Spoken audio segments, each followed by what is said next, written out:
आयुष्यात वारंवार अपयश हाती पडत आहे, पुन्हा पुन्हा यशासाठी प्रयत्न करून देखील ध्येयपूर्ती होत नाही, मन हताश आहे, मन निराश आहे. नक्कीच या परिस्थितीसाठी भगवद्गीतेमध्ये श्रीकृष्ण भगवंतांनी निरूपण केलेला हा श्लोक तुमच्यासाठी. काय म्हणतात भगवंत अर्जुनाला?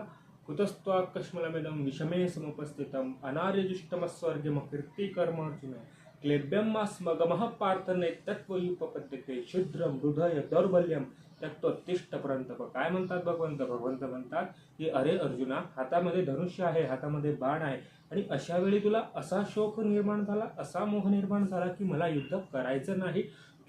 तू घेतलेला हा निर्णय हा नक्कीच अपकीर्तिकारक आहे, तुला कीर्ती प्राप्त करून देणार नाही. पुढच्या श्लोकात भगवंत काय म्हणतात? क्लेब्यम मास्मकमः पार्थ. क्लेब्यम म्हणजे नपुंसकपणा, की 100 शिव्या सहन करणारा भगवंत अर्जुनाला शिवी देतो. जितका विनोदी हा श्लोक तितकाच प्रेरणादायी देखील आहे.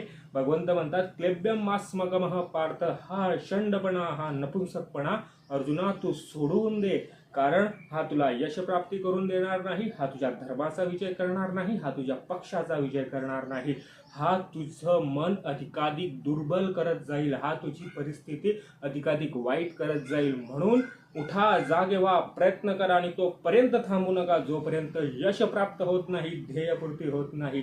भगवंत आपल्याला देखील या श्लोकामधून हे सांगू इच्छितात. म्हणून बऱ्याचदा अपयश जरी आयुष्यात आलं असेल तर परमेश्वराची ती एक होई सोयी जो श्याम रची राखा, तेच होणार जे भगवंताने शेवटी लिखित केलेलं आहे. म्हणून प्रयत्न करणं मात्र सोडू नका. अपयश ही यशाची पहिली पायरी असते, नेहमी लक्षात ठेवा.